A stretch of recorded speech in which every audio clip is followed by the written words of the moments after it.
모든 일에는 시작이 중요합니다. 왜냐하면 시작이라는 것은 어떻게 보면 처음에 기초이기 때문이죠. 우리 말에도 이 첫 단추를 잘 껴야 한다라는 말이 있는 이유가 바로 거기에 있습니다. 시작도 중요하지만 과정도 중요합니다. 시작을 잘 해놓고도 도중에 포기하는 경우도 있습니다. 시작 잘 해놓고 도중에 변질되는 경우도 있습니다. 그래서 시작도 좋지만 이 과정도 중요합니다. 그러나 뭐니 해도 마지막 끝이 중요합니다. 나중에 결국 열매를 잘 맺어야죠. 유종의 미를 거두어야 하겠죠. 그래서 우리 주님은 우리의 인생에 오늘도 말씀 가운데 보면 알파와 오메가 되시는 우리의 처음이요 우리의 나중 되시는 주님이시다라고 말씀하고 있습니다. 우리 인생만이 아니라 우리가 한 일원으로 섬기고 있는, 서로 사랑하며 함께 성장하고 있는 이 땅에 주님이 세우신 교회, 이 교회의 시작도 주님이 하신 것이요, 주님의 뜻대로 거룩하게 성화되어 나가는 것도 주님이 하시는 일이요, 그리고 교회의 마지막도 결국 주님이 책임져 주시는 것이라는 것을 우리는 믿어야 합니다. 저는 오늘부터 요한계시록 말씀, 특히 2장과 3장 말씀을 통해서 교회의 머리 되시는 주님이 교회의 시작이시요 교회와 함께 하시며 또한 교회의 마지막을 이루시는 주님이 우리 교회를 향하여 무엇라고 말씀하고 계시는지, 교회를 교회답게 하기를 원하시는 우리 하나님, 우리 주님의 마음을 우리가 말씀을 통해 깨닫는 그런 시간이 되기를 원합니다. 오늘 그 첫 번째로 저는 오늘 요한계시록 1장 9절부터 20절까지를 본문으로 삼아 교회를 교회답게 하시는 주님이라는 제목으로 말씀을 선포하기를 원합니다. 요한계시록 1장입니다. 400페이지에 있습니다. 9절부터 20절까지의 말씀이 되겠습니다. 우리 하나님의 말씀을 찾으셔서 함께 읽기를 원합니다. 요한계시록 1장 9절부터 20절까지의 말씀을 우리 함께 읽습니다. 나 요한은 너희 형제요 예수의 환난과 나라와 참음에 동참하는 자라. 하나님의 말씀과 예수를 증언하였으므로 말미암아 밤모라 하는 섬에 있었더니 주의 날에 내가 성령에 감동되어 내 뒤에서 나는 나팔 소리 같은 큰 음성을 들으니 이르되 내가 보는 것을 두루마리에 써서 에베소, 서머나, 보가모, 두아디라, 사데, 빌라델비아, 라오디게아 등 7 교회에 보내라 하시기로, 몸을 일으켜 돌이켜 나에게 말한 음성을 알아보려고 돌이킬 때에 7 금 촛대를 보았는데 촛대 사이에 인자 같은 이가 발에 끌리는 옷을 입고 가슴에 금띠를 띠고 그의 머리와 시기가 신 양털 같고 눈 같으며 그의 눈은 불꽃 같고 그의 발은 풀무불에 단련한 빛난 주석 같고 그의 음성은 많은 물 소리와 같으며 그의 오른손에 7뼈리 있고 그의 입에서 좌우에 날선 검이 나오고 그 얼굴은 해가 힘있게 비치는 것 같더라. 내가 볼 때 그의 발 앞에 엎드려져 죽은 자 같이 되매 그가 오른손으로 내게 얹고 이르시되 두려워하지 말라. 나는 처음이요 마지막이니 곧 살아있는 자라. 내가 전에 죽은 볼지어다 이제 세세토록 살아있어 사망과 음부의 열쇠를 가졌노니 그러므로 내가 본 것과 지금 있는 일과 장차 될 일을 기록하라. 내가 본 것은 내 오른손의 7별의 비밀과 또 7 금 촛대라. 7별은 7 교회의 사자요 7 촛대는 7 교회니라. 아멘. 카우프락틱 하면 우리는 흔히 교통사고가 나거나 크게 다치면 찾아가는 곳으로 우리가 그렇게 알고 있습니다. 충격으로 인해 목뼈, 척추에 이상이 생기면 매우 고통스럽습니다. 그래서 뼈를 물리적으로 치료해서 그것을 교정을 하죠. 그런데 전문의들은 우리 사고가나 충격을 받을 때만 우리 뼈를, 척추를 교정하는 것이 아니라 우리 가장 중요한 몸의 척추의 뼈는 그 척추 신경을 보호하는 뼈가 모두 24개가 있는데 충격을 받았을 때는 물론이지만 평상시에도 무리가 갈 수 있고, 또 우리가 자연적으로 몸을 사용하다 보면 척추가 원래의 자리에서 조금씩 어긋난다는 겁니다. 그로 인해 자세가 바르지 않고 이제 신경이 이제 눌리게 되는 것이죠. 그래서 엑스레이를 찍고 원래 척추의 모습과 비교를 해보면서 좀 어그러진 부분을 교정을 합니다. 이것을 척추 교정, chiropractic 교정, spinal or chiropractic adjustment라고 하죠. adjust 한다, 교정한다, 원래 모습으로 바꾼다. 전 쉽게 설명하기 위해 chiropractic이라는 척추 교정에는 한 예를 얘기했지만, 여러분 우리의 몸 전체가 다 마찬가지입니다. 이걸 정기적으로 우리가 검진을 받아야 되는 이유가 그것이죠. 혈압이라든지 당뇨라든지 아니면 콜레스테롤 레벨이라든지 원래 정상적이어야 되는데 정상적이지 않은 몸의 상태가 있는가를 발견하고, 그 다음에 어떻게 해야 됩니까? 그 다음에는 삶의 습관을 바꿔야 되는 것이죠. 정상으로 돌아가기 위해서 운동을 하거나 아니면 식탁의 습관을 바꿔야 하는 변화를 일으켜야 합니다. 왜? 생명보다 귀한 것이 어디 있습니까? 그리고 몸이 건강한 것보다 더 중요한 것이 없기 때문입니다. 자, 그런데 우리의 뼈, 우리의 몸이 건강해야 하고 생명과 연결되어 있기 때문에 중요한 것처럼 그리스도의 몸이라고 이야기하는 교회도 그보다 더 중요하다는 것을 우리는 깨달아야 하는 것입니다. 주는 그리스도시요 살아계신 하나님의 아들이소이다 라고 고백한 베드로의 신앙 고백에 예수님은 이렇게 얘기하셨죠. I will build my church. 내가 내 교회를 세우리라. 먼저는 하나님의 영광을 위하여 교회를 세우시고, 또한 예수님을 믿는 우리를 위하여 교회를 세우시는 것이고, 또한 세상을 위하여 우리가 사명을 감당하라고 교회를 주님은 디자인하시고 세우시고 만드셨습니다. 그런데 우리의 몸이 세월이 흘러가면서 어그러지고 문제가 생기듯이 어떠한 우리 인생의 신앙생활의 문제와 사건으로 인해 교회 또한, 성도들 또한 원래의 모습으로부터 점점 멀어지고 벗어나는 현상들이 자연적으로 우리 죄악성 가운데 일어난다는 것입니다. 그럴 때마다 교회의 일원이 되는 우리 자신에게는 너무나 큰 고통과 아픔이 있습니다. 교회답지 못한 모습으로 인해 교회 밖의 사람들에게는 아름다운 영향력을 끼치지 못하고 오히려 지탄의 대상이 될 때도 있습니다. 더더욱 교회가 교회답지 않은 모습으로 인하여 하나님의 영광을 가리게 되는 일들이 얼마나 우리 가운데, 우리 주위에서 많이 일어나고 있는지 너무나 안타깝습니다. 그래서 우리는 하나님의 말씀을 통해서 한번 영적인 엑스레이를 찍어봐야 하는 것이죠. 주님이 의도하신 본 교회의 모습과 또한 하나님을 믿는 성도들의 본 모습과 우리는 얼마나 지금 다르게 살고 있는가, 어떠한 모습인가, 그리고 그것을 깨닫고 지적을 당해보면서 우리는 변화되어야 하는 것이죠. 우리의 건강한 태도로, 그리고 건강한 신앙의 습관으로 변화되어야 하는 것입니다. 성경의 마지막 책인 이 요한계시록은 교회의 머리가 되시고 교회의 주인이 되시는 예수님께서 교회를 향하여 주시는 말씀입니다. 오늘 사도 요한에게 보고 들은 바를 두루마기에 적으라 그러고 그 내용을 7교회에 전달을 하라, 7교회에 주는 메시지입니다.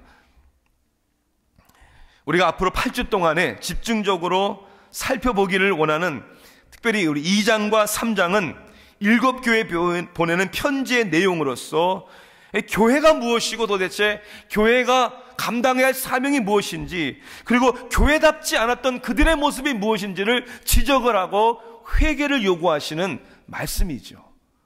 이 말씀은 그들에게만 주신 말씀이 아니라 기독교의 역사 가운데, 아니 지금 오늘 우리들의 모습 가운데 우리에게 주시는, 아니 나에게 주시는 하나님의 말씀임을 우리는 깨달아야 합니다. 교회가 교회답게 되기를 원하시는 주님의 명령, 성도가 성도답게 되기를 원하시는 주님의 기대와 명령을 통하여 우리가 한번 바라볼 수 있고, 그리고 오늘도 주님께서 말씀으로 성령의 은혜를 통하여 우리를 교정해 주시고 회개하는 가운데 우리를 변화시켜 주시는 그 은혜가 저와 여러분 우리에게 있기를 주님의 이름으로 축원합니다. 일곱 교회에 대한 편지를 우리가 구체적으로 보기 전에 우리가 교회의 머리가 되시는 우리 주님에 대하여, 교회를 교회답게 하기를 원하시는 주님에 대한, 그리고 그 주님과 우리 교회의 관계에 대하여 몇 가지를, 기본적인 것을 우리가 짚고 넘어가야 되겠습니다. 먼저는 이것입니다. 먼저 우리가 생각해야 할 것은 교회의 머리가 되시는 주님이라는 것이죠. 교회의 머리는 주님이십니다. 참 요한계시록은 읽기가 쉽지 않고 부담스러운 성경입니다. 왜냐하면 먼저는 이 예언적인 말씀이기 때문에 이해하기가 쉽지 않습니다. 그리고 비유적이고 상징적인 내용이 얼마나 많이 포함되어 있는지 모릅니다. 그래서 참 읽기가 부담스럽습니다. 또한 요한계시록 22장 18절 19절에 보면 이런 경고의 말씀이죠. 이 두루마기의 말씀, 이 성경의 말씀에 더하거나 제하는 자에게 보니까 재앙이 임하게 하시고 생명나무와 거룩한 성의 참여함을 제하여 버리시겠다라고 경고와 심판의 말씀을 하셨어요. 더하거나 이 말씀에서 제하면, 그러니까 사람들은 보편적으로 이 더하거나 제하는 잘못을 범하지 않기 위해서는 차라리 덮어버리는 게 더 낫다. 아마 그러한 마음이 적지 않은 것 같습니다. 또 잘못 해석해서 생기는 이단들이 얼마나 많습니까? 대부분 이단 그러면 예언서를 잘못 해석하기 때문에 생기는 경우가 많습니다. 자, 그러나 요한계시록도 예언의 말씀도 하나님의 말씀이기 때문에 우리가 반드시 읽어야 하고 깨달음을 통해 은혜를 받고 도전을 받아야 합니다. 그러면 이 말씀을 우리가 어떻게 읽어야 할 것인가? 성경학자들은 이 요한계시록을 해석하는 여러 가지 방법이 있는데 각 학자마다 설이 다르겠지만 5가지의 요한계시록을 해석하는 방법을 얘기를 합니다. 간단하게 제가 언급하겠습니다. 첫째는 미래주의적인 해석입니다. 그러니까 이 요한계시록은 예언의 말씀으로서 앞으로 주님이 재림하시기 전후의 사건, 그리고 지구의 종말이 오는 그 사건을 미래적으로 예언한 것이고, 그렇게 해석을 해야 된다. 이게 미래주의적 해석입니다. 두 번째는 과거주의적 해석이라고 얘기할 수 있습니다.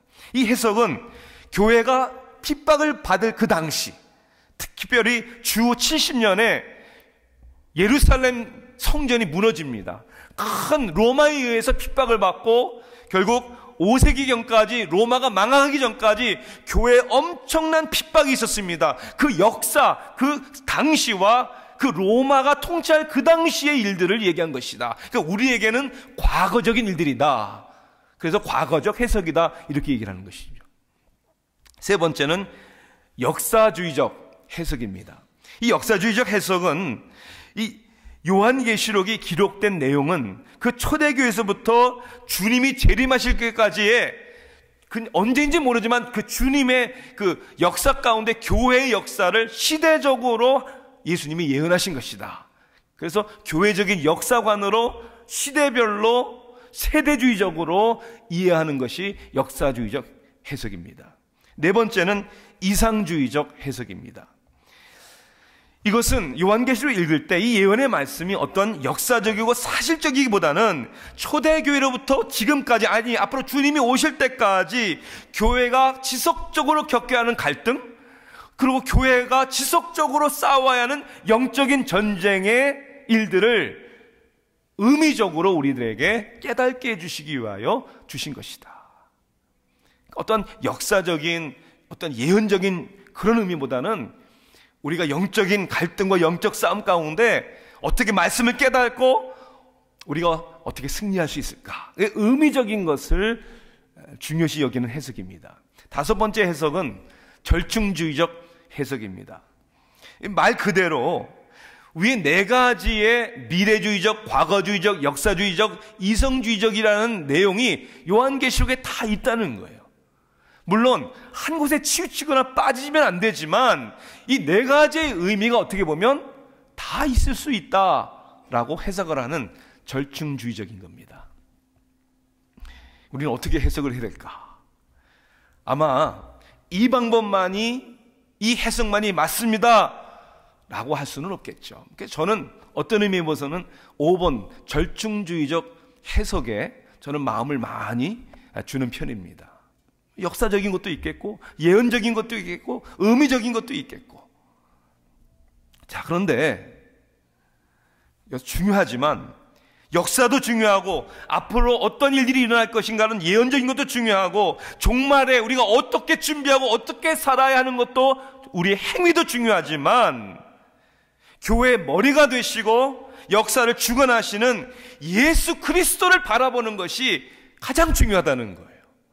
아무리 이 예언의 말씀을 정확하게 해석을 한다 할지라도 그 가운데 예수님을 놓쳐버리면, 예수님이 빠져버리면 아무 의미가 없다는 것이죠. 사도 요한은 17절에 주님의 음성을 이렇게 들었습니다. 나는 처음이요 마지막이니. 결국 요한계시록을 속에서 우리가 어떻게 살아야 하고 어떻게 우리가 바라봐야 하고 이런 많은 일들이 있지만, 가장 중요한 것은 교회의 머리가 되시고 주인이 되시고 처음과 나중 되시는 예수 그리스도를 붙잡아야 하고 그분을 놓쳐서는 안 된다는 거예요. 그런 의미에서 앞으로 함께 7교회의 편지를 보내신, 아니 우리에게 편지를 보내시는 교회의 머리가 되시는 주님을 알아가는 것이 가장 중요하다는 겁니다. 결국 그리스도는 누구신가? 그리고 그리스도는 무엇을 하셨고 무엇을 하고 계시고 앞으로도 무엇을 하실 것인가? 이것이 가장 중요하다는 것이죠. 우리를 사랑하시는 주님은 우리를 구원하시기 위하여 십자가에서 스스로 죽으신 사랑의 주님이라는 사실, 지금도 살아계시고 지금도 교회를 통치하시고, 그리고 결국 이 세상의 심판주로 다시 오시는 예수 그리스도, 모든 것을 회복하시고 결국 이긴 자가 되시는, 영광을 받으실 예수 그리스도, 그분이 우리의 관심에, 우리의 이해에, 우리의 삶의 모든 초점이 되어야 한다는 것입니다. 교회가 교회답지 않은, 성도의 삶이 성도답지 않은 그러한 일들을, 아픔을 경험할 때마다 우리는 자꾸만 방법론적인 것을 얘기를 합니다. 이렇게 해야 된다, 저렇게 해야 된다. 해결책을 찾습니다. 여러분, 그거 중요하다고 생각을 합니다. 해야죠. 지적해야죠. 고쳐야죠. 그러나 가장 중요한 것은 교회를 세우시고 교회의 머리가 되시는 주님을 아는 것이 가장 중요합니다. 너무나도 안타까운 것은 우리 가운데 그런 모습이 발견될 수 있다는 것이죠. 교회는 잘 아는데 주님을 잘 모르는 사람들이 얼마나 많은지 모릅니다. 교회의 경험은 많은데 개인의 삶 속에서, 매일매일의 삶 속에서 주님을 경험하지 못하는 사람들도 얼마나 많은지 모릅니다. 아니, 주님을 안다는 것이, 삶 속에 주님을 경험한다는 그 의미조차도 뭔지를 모르는 사람들이 교회 안에 너무나 많이 있을 수 있다는 것이죠. 우리가 어떻게 교회의 머리가 되시는 주님을 알고 주님을 경험할 수 있습니까? 우리에게 주신 말씀 그대로입니다. 성경의 말씀을 통해서. 오늘 사도 요한은 오늘 짧은 성경 구절 가운데 계속 반복적으로 이런 표현을 씁니다. 10절에 보니까 큰 음성을 들으니, 12절 보니까 나에게 말한 음성, 15절 보니까 그의 음성은 많은 물소리 같으며, 17절 보니까 그가 오른손으로 내게 얻고 이르시되.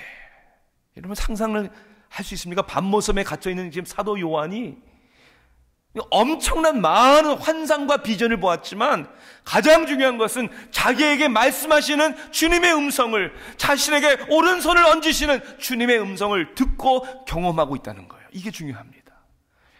상황이 어떻게 되고 세대가 어떻게 되고 중요하겠지만, 그러나 모든 상황 속에서, 모든 시대와 세대 가운데 우리에게 말씀하시고 오른손으로 우리를 붙들어 주시는 주님을 알고 주님을 경험하는 것이 가장 중요하다는 것입니다. 그러니 많은 것을 알아도 말씀을 통해서 주님을 모르면 아무 소용이 없다는 것이죠. 그래서 우리는 하나님의 말씀을, 선포되는 말씀을 듣고 은혜 받는 것도 중요하지만 매일매일 나의 삶 속에 성경을 읽고 묵상하고 기도하는 가운데 나에게 주시는 일용할 양식을 날마다 섭취하는 것이 너무나도 중요하다는 거예요. 그래서 여러분 도전 드립니다. 이번 6월, 7월 우리 셀 방학 기간이라고 하지만 우리의 경건한 믿음의 생활은 방학이 있을 수가 없는 것이죠. 여러분 쉬지 말고 묵상하십시오. 하나님의 말씀을 되새김질하십시오. 이 말씀을 부부가 만나서 하나님의 나에게 주신 은혜를 나누십시오. 우리 성도들끼리 모였을 때 이 세상 돌아가는 일들을 얘기하는 것도 중요하지만 오늘 하나님이 나에게 주신 이런 말씀을 주셨습니다. 나는 이 말씀을 가지고 이렇게 고민하고 갈등하고 있습니다. 여러분 서로 말씀 가운데 주님을 알아가고 말씀 가운데 여러분 주님을 경험할 수 있는 교회 머리 되시는 주님을 알고 경험하는 저와 여러분 되기를 주님의 이름으로 축원합니다. 교회가 교회답게 변화되기 위해서, 믿음의 사람들이 믿음의 사람들답게 변화되기 위해서는 교회의 머리 되시고 내 인생의 주인 되시는 예수 그리스도를 알고 날마다 경험하는 것이 중요하다는 것이죠. 두 번째는 이겁니다. 교회에 사명을 주시는 주님이라는 사실이에요. 교회의 머리 되시는 주님은 우리가 왜 존재하는지, 우리가 왜 살아가는지, 우리 교회가 왜 세워졌는지 그 사명을 우리에게 주셨다는 거예요. 그리고 교회를 그 사명을 회복함으로 교회답게 회복하기를 원하시는 것이죠. 교회다운 교회는 그러므로 주님이 주신 사명을 감당하는 교회입니다. 여러분 어떠한 사명일까요? 하나님께서 우리에게 주신 사명을 저는 한 단어로 표현을 하자면 여러 가지가 있겠지만 거룩이라는 단어로 표현하고 싶습니다. 거룩. 첫째는 이거죠. 우리 스스로가 거룩해져야 된다는 거예요. 스스로라는 의미는 내가 나를 거룩하게 된다는 의미가 아니라 먼저 내가 거룩해져야 된다는 뜻이에요. 거룩이라는 단어의 뜻이 뭡니까?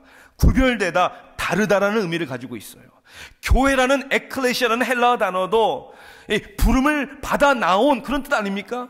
세상에 살고 있지만 세상 사람들과 달리 구별된, 우리는 부름을 받아 존재하는 뭔가가 다른 사람들이 되어야 한다는 것이죠.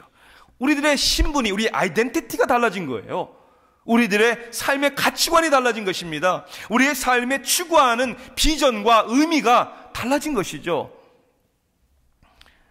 우리 자신이 달라진 줄 알아야 하고 달라져야 하고, 그리고 사람들이 우리를 볼 때 달라진 모습들을 봐야 한다는 거예요. 아, 다르구나. 하나님 믿는 사람들, 교회 다니는 사람들 역시 다르구나. 이것이 거룩한 교회로서의 사명을 감당하는 것입니다. 우리만 거룩해지는 것이 아니라 두 번째 사명은 뭘까? 세상을 거룩하게 만드는 겁니다. 여러분 성도라는 말 자체의 의미가 뭐예요? 거룩할 성 무리도자입니다. 우리는 거룩한 무리들이다 이거예요. 그러면 거룩한 무리들이 모이면 무슨 일이 일어납니까? 거룩한 일이 일어나야 되는 거예요. 그 세상을 거룩하게 돼야 되는 거예요. 소금이 세상에 맛을 내게 하는 것이고 빛이 어둠을 비치는 것처럼 거룩한 무리들이 세상을 거룩하게 만드는 거 아닙니까? 성 프란시스코의 기도를 여러분 잘 기억하시죠? 주여 나를 평화의 도구로 써주소서. 미움이 있는 곳에 사랑을, 다툼이 있는 곳에 용서를, 분열이 있는 곳에 일치를, 의혹이 있는 곳에 믿음을 심도록 도와주소서. 오 주여 나를 평화의 도구로 써주소서. 오류가 있는 곳에 진리를, 절망이 있는 곳에 희망을, 어둠이 있는 곳에 광명을, 슬픔이 있는 곳에 기쁨을 심게 하소서. 오 주여 나를 평화의 도구로 써주소서. 위로받기보다는 위로하며, 이해받기보다는 이해하고, 사랑받기보다는 사랑하며 자기를 온전히 줌으로써 영생을 얻기 때문입니다. 오 주여 나를 평화의 도구로 써주소서. 이건 사명적인 기도입니다. 내가 왜 존재하는지. 오늘 우리는 나를만이 아니라 하나님 우리를 평화의 도구로 써주세요. 이것이 사명적인 여러분 교회가 존재하는 이유입니다. 모든 조직에는요 4종류의 사람들이 있다고 하는데 이것을 4종류의 뼈, bone, 뼈로 표현을 합니다. 사람들이 모인 교회도 마찬가지일 것 같아요. 한번 들어보세요. 일리가 있는지. 첫 번째는 조직 안에는 wishbone이라는 뼈, 여러분 아세요? 여러분 닭을 먹으면 이게 V자형의 뼈가 나오잖아요. 이게 wishbone이라고 하죠. 그러니까 말 그대로 조직 안에는 그런 사람이 있다는 거예요. wish, 이랬으면 좋겠다, 저랬으면 좋겠다, 늘 바라고 기대하는 사람들이에요. 그러니까 늘 자기 중심적인 사람들이에요. 자기 원하는 대로, 자기 바라는 대로 모두가 다 해주기를 원하는 어린 아이와 같은 사람들이죠. wishbone. 두 번째는 jawbone, 턱뼈에 같은 사람들이, 턱뼈. 다 무슨 말인지 여러분 이해할 것 같아요, 그죠? 턱뼈. 조직 안에서는 이 말만 잘하는 사람들. 여러분, 우리는 말도 잘해야 됩니다. 말도 잘해야죠. 그렇지만 말만 잘하면 말쟁이 되는 거 아니에요. 그러니까 조직 안에는, 아니 교회 안에는 그런 사람들이 많다는 거예요. 말을 잘해요. 청산유수로 말은 잘하는데 능력이 없어요. 하나님의 나라가 말에 있지 않냐고, 능력이 있다고 했는데 말은 잘하는데 헌신이 없어요. 책임이 없어요. 그 jawbone, 턱뼈와 같은 사람들이 있다. 세 번째 종류의 사람들은 knucklebone. 이 knuckle이라는 게 뭐예요? 이 손가락 사이 관절 뼈 아닙니까? 주먹뼈, 이렇게 하면 주먹뼈. 이 사람들은 무조건 부수기만 한다는 거예요. 정죄하고 판단하고, 이건 이래서 잘못됐고 저건 저래서 잘못됐고, 이건 이래서 무너져야 하고 저 사람은 저래서 내려와야 되고, 저 사람은 안 되고 이 사람은 안 되고는, 그런 사람들 너무나 많아요. 그냥 갖다 부딪히기만 하고 부시기만 하는 사람들, knucklebone. 네 번째는 이런 사람들이 돼야 된다는 거예요. backbone, 그죠? 척추, 뭐 등뼈, 이런 거죠. 그러니까 무거운 짐을, 부담을 묵묵하게 감당하는 사람들이 있다는 거예요. 아, 그렇구나. 우리가 예수를 믿는다는 것도 모든 문제와 책임으로부터 자유가 된다는 것이 아닙니다. 우리는 예수 그리스도의 은혜로 말미암아 세상의 죄와 그리고 사망의 법에서 구원을 받았습니다. 자유합니다. 여러분, 그러나 우리를 자유케 하신 주님께서 우리로 하여금 스스로 종된 자가 되기를 원하시는 것이죠. 우리는 무언가의, 누군가의 어차피 종이 아닙니까? 그리스도의 종이 되어서 그리스도의 사명을 감당하는 성도요, 교회가 되어야 된다는 것이죠. Externally Focused Church라는 책이 있어요. 우리말로 번역이 되었더라고요. 제목이 참 재밌어요. 교회 밖으로 나온 교회. Externally Focused Church. 이 책에서 저자는 교회는 교회의 크기가 아니라 영향력의 문제다, 이렇게 얘기를 합니다. 어떤 영향력을 끼치는가? 혹 교회 안에서만 바쁜 교회가 아닌가? 정말 사람들을 회복시키고 세상을 변화시킬 수 있을까? 교회 안에 갇혀있는 교회는 빛을 발할 수 없다는 것이죠. 교회 밖으로 나가야 된다는 것이죠. 세상으로 들어가야 된다는 것이죠. 섬겨야 한다는 것이죠. 교회 밖으로 나온 교회가 세상을 변화시킨다. 정말 그런 것 같습니다. 그 책에는 이러한 실질적인 예를 얘기를 합니다. 한 교회가 지역에 있는, 사실 아무 상관이 없지만 지역에 있는 초등학교에 가서 정말 헌신적으로 섬깁니다. 그렇게 교회가 나와서 헌신적으로 봉사하고 섬기는 모습에 감동을 받은 4학년 한 교사가 이렇게 얘기를 하더라는 거예요. 당신들의 모습이 그것이 기독교의 교회라면 I'm interested. 저도 관심 있습니다. 아니, 언젠 누군가 우리를 향하여, 우리 교회를 향하여, 여러분을 향하여 당신이 믿고 있는 신앙이 뭔지 모르지만 I'm interested. 저 관심 있어요. 한번 얘기해 주실래요? 지금은 노방전도 같은 거 잘 안 돼요. 왜 그런 줄 아시죠? 교회에서 나왔어요 그러면요, 일단 교회를 다니든지, 아니면 교회 안 다니는 사람들은 됐어요. 때로는 그 눈초리가 너무나 따가워요. 때로는 너무나 부담스러워요. 쥐구멍이라도 있으면 들어가고 싶은 거 아니에요? 왜 이렇게 됐습니까? 사명을 잃어버린 교회이기 때문이에요. 교회가 교회답지 않기 때문이에요. 거룩하지 못하고 세상을 거룩하게 해야 되는데 오히려 세상 사람들에게 지탄을 받는 부끄러운 모습이 되고 말았습니다. 저는 정말 함께 다시 고민하기를 원합니다. 교회다운 교회가 되어서, 목사다운 목사가 되고, 성도다운 성도가 되어서 주님이 우리에게 주신 사명을 감당한다는 게 어떤 의미인지. 세 번째는 교회의 머리 되실 뿐만 아니라 교회의 사명을 주실 뿐만 아니라 우리에게 주시는 경고의 말씀입니다. 교회를 심판하시는 주님이라는 거예요. 구원자로 오신 주님은 재림하실 때 심판주로 오신다고 분명히 말씀하고 있습니다. 이 세상을 심판하실 것입니다. 그런데 이 세상을 심판하시기 전에 먼저 교회를 심판하실 것입니다. 아니, 지금도 심판하고 계십니다. 베드로전서 4장 17절에는 이런 말씀이 있습니다. 하나님의 집에서 심판을 시작할 때가 되었으니 만일 우리에게 먼저 하면 하나님의 복음을 순종하지 아니하는 자들의 그 마지막은 어떠하며. 복음을 순종하지 않는 자들에게 심판이 있습니다. 그렇지만 하나님의 심판이 어디서 시작된다고요? 하나님의 집이에요. 하나님의 집이 어디입니까? 교회예요. 교회. 교회에서 일어나는 하나님의 심판은 두 가지라고 좀 있습니다. 하나는 현세적인 심판, 다시 얘기하자면 이 세상에서도 일어나는 심판이에요. 지금도 하나님은 교회를, 우리 믿는 사람들을 판단하시고 심판하십니다. 그래서 때로는 우리들에게 환난과 핍박을 주는 것이죠.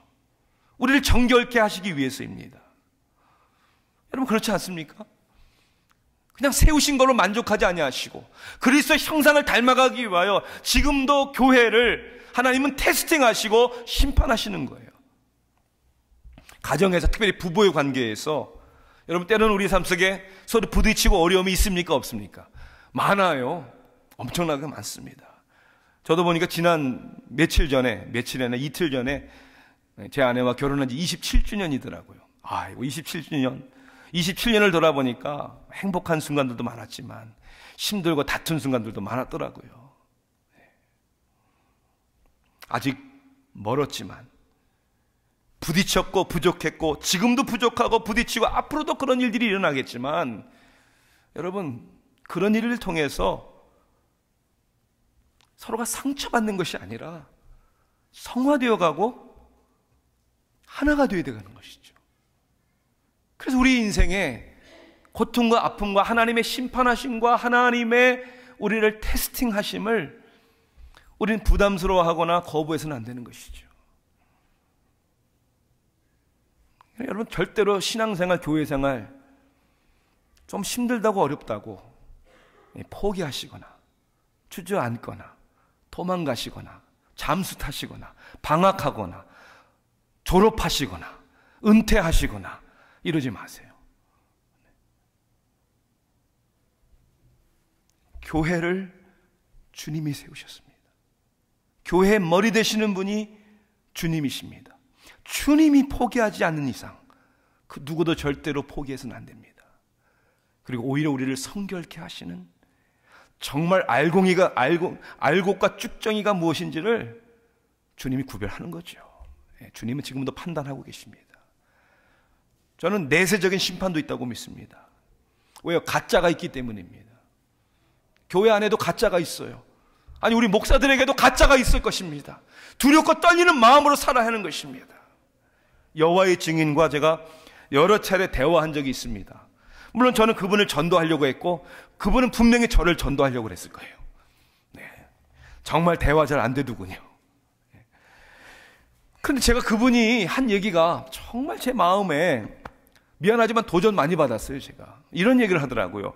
왜 교회를 다니는 사람들은, 우리 교회를 얘기해요, 우리 기독교를 얘기해요, 감히 어떻게 나 구원 받았어요, 나 구원의 확신이 있어요 라고 어떻게 감히 교만하게 얘기할 수 있냐는 거예요.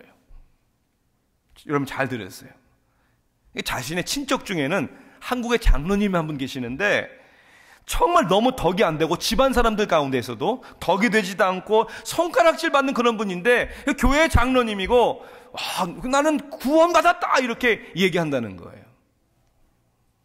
어떻게 첫째 그렇게 얘기할 수 있고 구원받았다는 사람들이, 그런 교회들이 오늘날 형편없이 분열을 보여주고 다투고 덕이 되지 않는 모습을 보여주냐고. 찔려야 됩니다. 여러분, 우리가 이걸 알아야 됩니다. 구원의 확신은 교만하기 때문에 갖는 게 아니고요, 하나님이 우리에게 영생을 주셨기 때문에 갖는 겁니다. 여러분 믿으십니까? 구원의 확신의 문제가 아니고 구원, 확신 있는 성도들의 열매의 문제입니다. 그리고 이걸 분명히 판단하시고 심판하시는 이는 하나님이실 것입니다. 저는 천국 가면 그런 놀라운 일들이 일어난다고 하죠. 첫째는 정말 저 사람이 어떻게 여기 왔어? 라고 해서 놀란대요. 두 번째는 꼭 올 것 같은 사람인데 못 온 사람 때문에 놀란다고 그래요. 세 번째는 자신이 천국에 갔다는 사실이 놀랍다는 거죠. 여러분, 우리는 하나님의 말씀을 믿습니다. 약속을 믿습니다. 진실로 진실로 내게 이르노니 믿는 자는 영생을 가졌나니 믿습니다. 확신합니다. 그러나 열매가 맺어져야 합니다. 하나님의 자녀로서의, 성도로서의, 여러분 교회로서의 열매가 맺어져야 하는 것이죠. 두렵고 떨리는 마음 가운데 현세적으로 내세적으로 모든 사람들을 하나님의 집까지도 심판하시는 주님 앞에 두렵고 떨리는 마음으로 여러분 태도가 변화되고 습관이 변화되고 거룩해지는 저와 여러분 되기를 주님의 이름으로 축원합니다. 우리 4월달 교회 부흥회가 있었죠. 한국의 박은조 목사님을 모시고 부흥성회를 가졌습니다. 주제가 뭐였죠? 그래도 교회가 희망이다. 그래도 교회가 희망이다. 저는 정말 고민 많이 했어요. 머리로는 다 아는데 가슴으로 고민을 많이 했어요. 정말 교회가 이 세상의 희망일까? 왜 희망같이 보이질 않아요. 한국에는 점점 기독교의 인구가 수가 줄어듭니다. 미국에서도 점점 기독교의 영향력이 줄어들고 있습니다.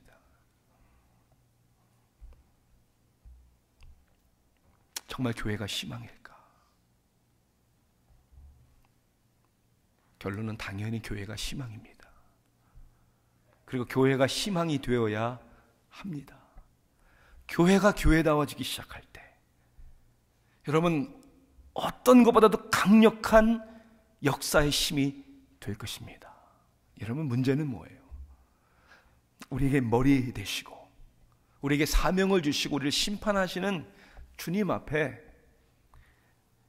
척추를 교정하듯이 우리 교회가 우리 성도로서의 우리 자세가 교정이 돼야죠. 건강하지 않은 수치가 발견되면 습관을 바꿔야죠. 영적인 습관이 바뀌어져야죠. 아무리 유능한 의사들이 많고 첨단의 의료 기술이 있는 병원이라도 고치지 못하는 환자들이 있습니다. 두 종류의 환자들은 절대로 못 고칩니다. 첫째는 병원을 찾아오지 않는 환자들입니다. 병원을 찾아와야죠. 자기를 내놓아야죠. 두 번째는 의사가 병원에서 시키는 대로 순종하지 않는 환자들입니다. 소망이 없는 거예요. 그러니까 주님이 절대로 고치지 못할 두 사람들이 있어요. 하나는 주님 앞에 나오지 않는 사람들입니다. 두 번째는 주님의 말씀대로 순종하지 않는 사람들입니다. 저는 오늘 이제 첫 번째, 앞으로 일곱 번의 설교를 통해서 교회가 교회답게 하시고 성도가 성도답게 하시는, 목사를 목사답게 하시는 주님의 책망하시는 음성을 듣기를 사모하며 나오기를 원합니다. 그리고 주시는 말씀에 아멘입니다. 하나님 나를 변화시켜 주세요. 우리를 변화시켜 주세요. 그래서 교회답게 하심으로 말미암아 하나님을 영광스럽게 하고 우리의 삶이 재생산으로 신바람 나고 세상을 변혁시키는 하나님의 도구가 되기를 주님의 이름으로 축원합니다. 기도하시겠습니다. 사랑의 하나님,